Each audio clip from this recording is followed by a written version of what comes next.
नमस्कार दोस्तों, मैं विजय तिवारी। स्वागत है आपका हमारे YouTube channel the book society में, जहां हम आज की क्लास में चैप्टर नंबर 1 के भाग 3 पर चर्चा करेंगे। इससे पहले इस चैप्टर की 2 वीडियो ऑलरेडी चैनल पर अपलोड कर दी गई हैं, जहां आपको विभिन्न प्रश्नों के उत्तर मिलेंगे। यदि आपने उन लेक्चरों को नहीं सुना है तो सबसे पहले उन लेक्चरों को जरूर सुनिएगा। इसके साथ साथ यदि आप हमारे चैनल पर नए हैं तो चैनल से जरूर जुड़िए। इसके अलावा चीज़ें अगर आपको समझ में आ रही हैं तो कमेंट बॉक्स में कमेंट ज़रूर करो, ताकि हमें पता चल पाए चीज़ें आपको समझ में आ रही हैं या नहीं आ रही हैं। आज की क्लास में हम इस चैप्टर के अंतिम भाग पर चर्चा करेंगे और इस चैप्टर के अंतिम प्रश्न पर भी चर्चा करेंगे। अंतिम प्रश्न यह है कि हिंदी भाषा का विकास कैसे हुआ, इसके बारे में व्याख्या करो। तो चलिए शुरू करते हैं। तो देखो, संसार में जितनी भी भाषाएं बोली जाती हैं, जितनी भी भाषाएं बोली जाती हैं, हर किसी भाषा का इतिहास है, लेकिन उसका ज्ञान हर किसी को अभी भी नहीं है। ऐसा माना जाता है कि विश्व में लगभग ना 7,000 भाषाएं बोली जाती हैं, और हर भाषा की जो ध्वनि है, जो व्याकरण है, वो कहीं ना कहीं अलग अलग तरीके से वर्गीकृत किया गया है। इस पूरी दुनिया में अगर बात करो तो सबसे ज़्यादा जो भाषा बोलते हैं लोग, वो इंडो आर्य भाषा बोलते हैं, यानी कि भारोपीय भाषा बोलते हैं। यानी कि विश्व में अगर आपसे कोई पूछे कि सबसे ज़्यादा बड़ा भाषाई परिवार कौन सा है, तो आप क्या बताओगे? इंडो आर्य जो परिवार है, यानी कि भारोपीय परिवार है, भारत यूरोपीय परिवार जो है, ये सबसे बड़ी भाषा परिवार है। और भारोपीय परिवार की भी 10 शाखाएं मानी गई हैं, जिनमें से एक इंडो ईरानी शाखा भी है। यानी कि जब आप भाषा को समझोगे, उसके विकास को समझोगे, तो अगर आप इतिहास से नजरें उठाओगे तो पता चलेगा विश्व में लगभग आज 7,000 भाषाएं बोली जा रही हैं। हर भाषा की अपनी ध्वनि अलग है, हर भाषा का व्याकरण अलग है, हर भाषा के शब्द समूह अलग है। इतना ही नहीं, विश्व उनका जो डिक्शनरी है, शब्दकोश है, वो भी अलग है। लेकिन विश्व में सबसे ज़्यादा कौन सा बड़ा परिवार है, कौन सी भाषा का सबसे बड़ा परिवार है, यानी कि कौन सी भाषा बोलने वाले लोग सबसे ज़्यादा हैं? तो वो है इंडो आर्य, यानी कि भारोपीय भाषा बोलने वाले लोग सबसे ज़्यादा हैं इस दुनिया में। और इसकी भी 10 शाखाएं हैं। तो भारतीय आर्य भाषाओं की बात की जाए तो टाइम पीरियड के हिसाब से इन्हें 3 भागों में बांटा गया है। यानी कि इंडो आर्य भाषा को अगर आप पढ़ोगे तो इसे टाइम पीरियड के हिसाब से 3 भागों में बांटा गया है। सबसे पहले प्राचीन भारतीय आर्य भाषाएं 1500 बीसी, यानी कि 1500 ईसा पूर्व तक जो भाषाएं बोली जाती थी वो प्राचीन में आई, जिसमें संस्कृत भी बोली जाती थी। मध्यकालीन भारतीय आर्य भाषाएं ये 500 ईसा पूर्व से लेकर 1000 ईस्वी तक चली, जिसमें पाली भाषा का उदय हुआ, प्राकृत भाषा का उदय हुआ, अपभ्रंश भाषा का उदय हुआ। आधुनिक भारतीय आर्य भाषाओं की बात की जाए तो 1000 ईस्वी के बाद से लेकर अब तक बोली जा रही हैं, जिसमें हिंदी भाषा है, बंगाली भाषा है, मराठी भाषा है एंड सो मोर। तो भारतीय आर्य भाषाओं में आज हिंदी एक बहुत बड़ी भाषा बन गई है, जिसे बहुत सारे लोग बोलते हैं। तो इतना पता चल गया आपको कि विश्व में कितनी भाषाएं? 7,000 भाषाएं, इससे भी ज़्यादा भाषाएं। हर भाषा का अपना अलग व्याकरण है, हर भाषा का अपना अलग शब्दकोश है। इसके अलावा सबसे ज़्यादा लोग क्या बोलते हैं? इंडो आर्य भाषा, यानी कि भारोपीय भाषा बोलते हैं। और इसकी भी अपनी 10 शाखाएं हैं। टाइम पीरियड के हिसाब से इन्हें 3 भागों में बांटा गया: प्राचीन, मध्य और आधुनिक। प्राचीन में बात करोगे तो संस्कृत आएगी, मध्य में बात करोगे तो पाली, प्राकृत और अपभ्रंश आएगी, और आधुनिक की बात करोगे तो हिंदी, बंगाली और मराठी आएगी। अब हम बात करते हैं आदिकाल में किन भाषाओं का प्रयोग होता था। तो सन 1000 से लेकर सन 1500 तक की बात करोगे तो ये शुरुआती काल है। इसमें अपभ्रंश का यूज होता था। अपभ्रंश का मतलब समझते हो आप? अपभ्रंश का मतलब होता है भाषा का बिगड़ा हुआ रूप। भाषा के बिगड़े हुए रूप को क्या कहते हैं? अपभ्रंश कहते हैं। इसमें ग्रामेटिकल यूज नहीं होता है चीज़ों का। ये प्राकृत हिंदी पर प्रभाव था इसमें। हिंदी निश्चित रूप से स्पष्ट नहीं थी। इस काल में हिंदी की वही ध्वनियाँ मिलती हैं जो अपभ्रंश में यूज होती थी, यानी कि लोग जिस टाइप से शब्दों को रैंडमली बोल सकते थे उस टाइप से बोलने लगे, और भाषा का एक विकृत रूप चलता चला गया। फिर धीरे धीरे इसमें ध्वनियाँ आई, अपभ्रंश और ज़्यादा बढ़ गए। शुरुआत में जो ड़ा और ढा है ये व्यंजन नहीं थे। आदिकालीन हिंदी में बहुत सारी ध्वनियाँ थीं, लेकिन उसमें बहुत सारी ध्वनियाँ जो थी वो संस्कृत से ली गई थी, और आगे चलकर हिंदी का धीरे धीरे डेवलप होते गए। यानी कि शुरुआत में अगर आप बात करोगे, आदिकाल में अगर हिंदी की बात करोगे, सन 1000 के बाद हिंदी की बात करोगे, तो 1000 से लेकर 1500 के बीच में हिंदी की प्रकृति कैसी थी? अपभ्रंश थी। अपभ्रंश का मतलब है भाषा का बिगड़ा हुआ रूप था। इसमें बहुत सारे स्वर और व्यंजन नहीं थे, बहुत सारे मात्रात्मक चिन्ह नहीं थे। मोस्टली रैंडमली जैसे लोग वर्ड का यूज़ कर सकते थे वैसा उन्होंने किया। फिर आया मध्यकाल। मध्यकाल में पता क्या हुआ? अपभ्रंश का प्रभाव पूरी तरीके से समाप्त हो गया, और हिंदी की सभी बोलियों का धीरे धीरे करके विकास हुआ। जैसे ब्रज भाषा, अवधि भाषा, खड़ी भाषा, ये स्वतंत्र रूप से यूज होने लगी। अब क्या हुआ? शब्दों के मूल व्यंजन में जो छोटा आ यूज होता था वो धीरे धीरे खत्म होने लगा। जैसे पहले राम का उच्चारण राम पढ़ते थे, राम, श्री राम। अब उसका उच्चारण क्या करते हैं लोग? जल्दी से राम पढ़ देते हैं। तो जब हम राम बोल देते हैं तो माँ से ना आ जो है वो हट जाता है, और माँ पे हलंत लग जाता है, जिसे हम अगले चैप्टर में पढ़ेंगे कि दीर्घ स्वर क्या होता है, लघु स्वर क्या होता है। ये सब चीज़ें अगले चैप्टर में पढ़ोगे तब चीज़ें आपको समझ में आएंगी। इस काल में हिंदी की जो हिंदी है वो बहुत ज़्यादा अलग हो गई। सहायक क्रियाओं का प्रयोग बहुत ज़्यादा इसमें बढ़ गया, यानी कि जो हेल्पिंग वर्ब हैं उनका यूज़ बहुत ज़्यादा होने लगा इस दौरान। अरबी फारसी के जो शब्द हैं वो भी हिंदी में बहुत तेज गति से बढ़ने लगे। फॉर एग्जाम्पल पुर्तगाली, स्पेनिश, फ्रांसीसी और अंग्रेजी लोग जो भारत में आए तो इन शब्दों का भी यूज़ होने लगा। लाइक डेट कमीज, तौलिया, पिस्तौल, निग्रो, कूपन, कारतूस, कोट, स्वेटर, माचिस, सिगरेट, ये सब हिंदी के वर्ड नहीं है, ये सब तो हिंदी में आ गए। अब सन 1800 के बाद जो हिंदी में परिवर्तन आया वो कैसे आया? साहित्य के क्षेत्र में खड़ी बोली बड़े पैमाने पर यूज होने लगी और हिंदी की अन्य बोलियां लगभग दब गई। आज हर प्रदेशों में खड़ी बोली यूज हो रही है। अंग्रेजी का प्रभाव बढ़ा तो हिंदी में इंग्लिश शब्द भी आने लगे। अरबी फारसी वर्डों का भी बड़े पैमाने पर यूज होने लगा। अंग्रेजी शिक्षा के प्रचार से क्या हुआ? आधुनिक बहुत तेज गति से यूज हुई, जैसे डॉक्टर में डॉक, कॉलेज, ऑफिस, इस शब्द के प्रयोग ज़्यादातर यूज होने लगे। तो हिंदी भाषा का अगर आप उद्भव करोगे, हिंदी भाषा की अगर आप शुरुआत करोगे तो संस्कृत से हुई है। और संस्कृत शब्द में एक शब्द था सिंधु, जो कि सिंधु नदी का प्रतीक था। तो ये माना जाता है जो ईरानी थे, अरबवासी थे, ये सा को ना हा पढ़ते थे, तो इन्होंने सबसे पहली बार सिंधु के लिए वर्ड यूज किया हिंदू। और ऐसे में सिंधु नदी के पार का क्षेत्र क्या होगा? हिंद कहलाया। बाद में हिंद शब्द पूरे भारत के लिए यूज होने लगा। इसके अलावा हिंदवी शब्द का यूज आया, यहाँ पर रहने वाले लोगों के लिए हिंदू शब्द का यूज होने लगा। तो देखा जाए तो हिंदू एक धर्म नहीं है, धर्म तो जो धर्म है वो सनातनी है।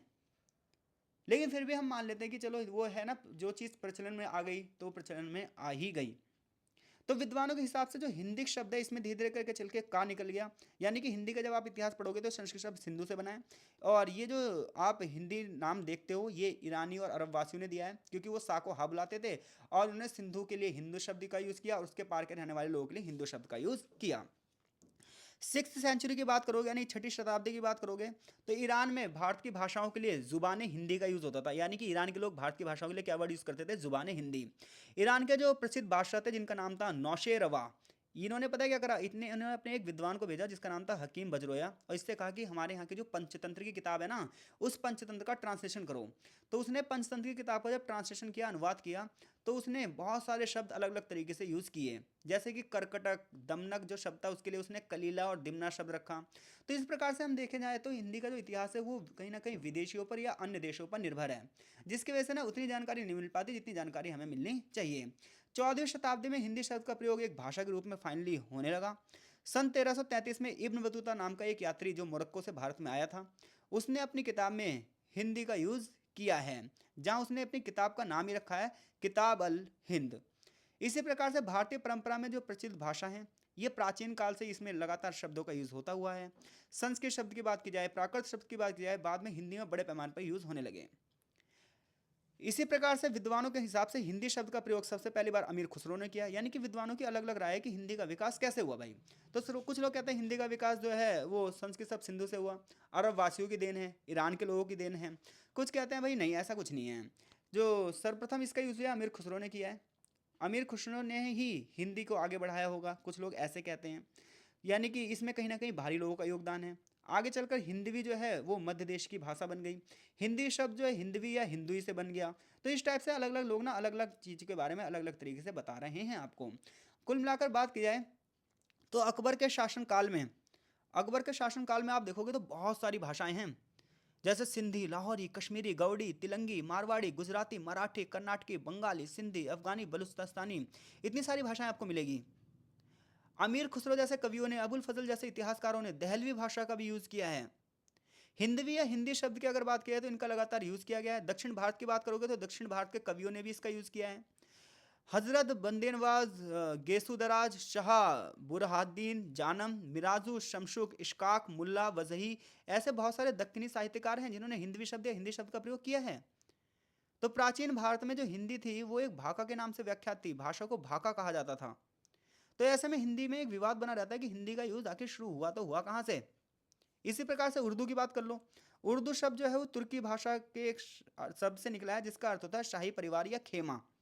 यानी कि उर्दू शब्द किस भाषा का है? तुर्किश भाषा का है, जिसका अर्थ क्या होता है? शाही शिविर या फिर एक ग्रुप, जिसे हम खेमा भी कहते हैं। तो जब मुगल बादशाह भारत आए तो उन्होंने बड़े बड़े क्या करे, फौजी पड़ाव डाले उन्होंने बड़े पैमाने पर आर्मी के शिविर बनाए जिन्हें उर्दू ए मोहल्ला कहा जाता था। और आगे चलकर जब इन्होंने स्थानीय लोगों से बातचीत करनी शुरू करी तो ऐसे में अरबी फारसी जो शब्द थे, तुर्की में पंजाबी, बांगरू, कौरवी, ब्रज, इन सब का क्या होने लगा, यूज मिश्रण होने लगा। यानी कि जब देखो, सीधी सी बात है, बाहर के लोग जब हमारे देश में आएंगे या हमारे लोग बाहर के देश में जाएंगे तो क्या होगा, भाषा का मिक्सअप तो हो गई, हम उनके शब्दों का यूज़ करेंगे, वो हमारे शब्दों का यूज़ करेंगे, धीरे धीरे करके हम एक मिली जुली भाषा का यूज़ करने लग जाएंगे। ठीक ऐसे भारत में ऐसे ही हुआ। भारत में धीरे करके हिंदी और उर्दू एक दूसरे से मिलने लगी और एक नई भाषा का उदय हुआ, हिंदुस्तानी भाषा। हिंदुस्तानी भाषा की बात करोगे तो ये माना जाता है ये हिंदी और उर्दू के मेल से बनी हुई है, ये हिंदू और उर्दू के बीच की भाषा है।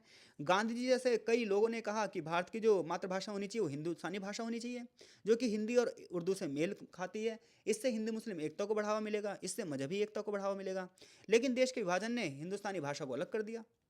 तो इस प्रकार से अगर आप हिंदी भाषा के उदय की बात करोगे, उसके विकास की बात करोगे, तो ये आदिकाल, मध्यकाल और आधुनिक काल में किस प्रकार से इसका यूज़ हुआ, उसके बाद किस प्रकार से किन किन लोगों का योगदान हिंदी को आगे बढ़ाने में था, ये बात यहाँ पर की गई है। आगे चैप्टर में हिंदी भाषा के स्वरूप और उसके क्षेत्र की भाषा की गई है। तो हिंदी भाषा के अगर आप स्वरूप की बात करोगे, उसके क्षेत्र की बात करोगे, तो मुख्यतः 3 क्षेत्र हैं, भौगोलिक, साहित्यिक और प्रयोग, जिसके बारे में हमने इस चैप्टर में पढ़ चुके हैं। तो यहाँ पर सिर्फ हम कुछ ना भाषाओं के बारे में पढ़ेंगे, उन भाषाओं को आप देख लो। जैसे खड़ी बोली क्या है, तो खड़ी बोली की बात करोगे तो खड़ी बोली का जो विकास है वो सौर सैनी अपभ्रंश के उत्तरी रूप में हुआ है। अब आप कहोगे ये सौर सैनी अपभ्रंश क्या है, तो भाई मैं ये भी बता देता हूँ आपको। जो सौर सैनी अपभ्रंश है ये माना गया है कि ये सौरसैन काल से संबंधित है। यह भाषा यानी कि सौरसैनी जो भाषा है ये उस समय मध्य प्रदेश में प्रचलित थी, जिसका केंद्र सूरसेन यानी कि मथुरा और उसके आसपास का प्रदेश था। तो सौरसैनी जब जब वर्ड सुनोगे आप क्या है, तो सौरसैनी उस प्राकृतिक भाषा का नाम है, उस प्राकृत भाषा का नाम है जो प्राचीन काल में एमपी में प्रचलित थी और मथुरा के आसपास के क्षेत्रों में भी बोली जाती थी। ये एक प्रकार की लोक भाषा थी। तो खड़ी बोली का विकास कहाँ से हुआ, सौरसैनी भाषा से हुआ, जिसमें खड़ी शब्द खड़ी पाई की अधिकता की वजह से इसे खड़ी बोली कहा गया। जैसे आप पढ़ो आया, तो आया में आपको दो शब्द मिले, दो मात्राएं मिलेंगी आ की, तो ये खड़ी लाइनें हैं, इसी वजह से इसे खड़ी बोली कहा जाता है। तो जहाँ पर भी खड़े शब्दों का प्रयोग ज़्यादा होगा, जैसे आया, बड़ा, लड़का, तो इस टाइप की जो बोली होगी वो खड़ी बोली कहलाएगी। वर्तमान में देखोगे तो देहरादून के मैदानी भागों में सहारनपुर, मुजफ्फरनगर, मेरठ, दिल्ली, गाजियाबाद, बिजनौर, मुरादाबाद, रामपुर आसपास के क्षेत्रों में बड़े पैमाने पर खड़ी बोली बोली जाती है। खड़ी बोली के भी दो रूप हैं, एक हिंदी और एक उर्दू, जिसकी चर्चा अभी हमने कर ली थी। एक भाषा है ब्रज भाषा। ब्रज भाषा भी सौरसैनी अपभ्रंश के मध्यवर्ती रूप से हुई है, जैसे कि मैंने अभी बताया आपको कि सौरसैनी भाषा कहाँ बोली जाती थी, तत्कालीन मध्य प्रदेश में और मथुरा के आसपास के क्षेत्रों में। तो मथुरा के आसपास के क्षेत्रों में आगे चलकर सौरसैनी से एक नई भाषा बनी, और वो भाषा कौन सी थी, ब्रज भाषा। ब्रज भाषा का जो प्रसिद्धि हुई वो बहुत सारे कवियों का योगदान है उसमें, लाइक डैट सूरदास, नंददास, रहीम, रसखान, बिहारी देव, रत्नाकर, ऐसे बहुत सारे कवि हैं जिन्होंने ब्रज भाषा को बढ़ावा दिया है। मथुरा, आगरा, अलीगढ़, मैनपुरी, एटा, बदायूं आसपास के क्षेत्रों में ब्रजभाषा बोली जाती है। हरियाणवी भाषा है, हरियाणवी भाषा जो है हरियाणा के आसपास के क्षेत्रों में बोली जाती है। इसी प्रकार से जो कन्नौजी भाषा है इसका केंद्र कन्नौज है। इटावा, कानपुर, पीलीभीत, हरदोई, यूपी के जो इलाके हैं, फरुखाबाद, इटावा, इन सभी क्षेत्रों में कौन सी भाषा बोली जाती है, कन्नौजी भाषा बोली जाती है। बुंदेली भाषा मध्य प्रदेश के आसपास के इलाकों में बोली जाती है, उत्तर प्रदेश की सीमा के आसपास के इलाके में बोली जाती है। इस बोली का विकास भी सौरसैनी भाषा से ही निकला है। झांसी का क्षेत्र जो आज है, हमीरपुर, ग्वालियर, सागरा, ओरछा, होशंगाबाद, इन सब क्षेत्रों में बुंदेली भाषा बोली जा रही है। ये भाषा के भौगोलिक रूप हैं कि क्षेत्र के आधार पर कैसे भाषा का रूप बदला है। ऐसे अयोध्या के आसपास के क्षेत्रों में अवधी भाषा बोली जाती है, इलाहाबाद, मिर्ज़ापुर, फतेहपुर, जौनपुर, यहाँ सब में अवधी भाषा बोली जाती है। ऐसी एक भाषा है बघेली भाषा। अवधि के दक्षिण में बघेली क्षेत्र है जहाँ पर बघेली भाषा बोली जाती है, जैसे जबलपुर, मांडला, बालाघाट, इन सभी इलाकों में ये भाषा बोली जाती है। तो ये ना आपको राज्यों के हिसाब से मिलेगा मामला। ऐसी एक छत्तीसगढ़ी भाषा है, नाम से पता चल रहा होगा कहाँ बोली जा रही होगी, छत्तीसगढ़ में बोली जा रही होगी।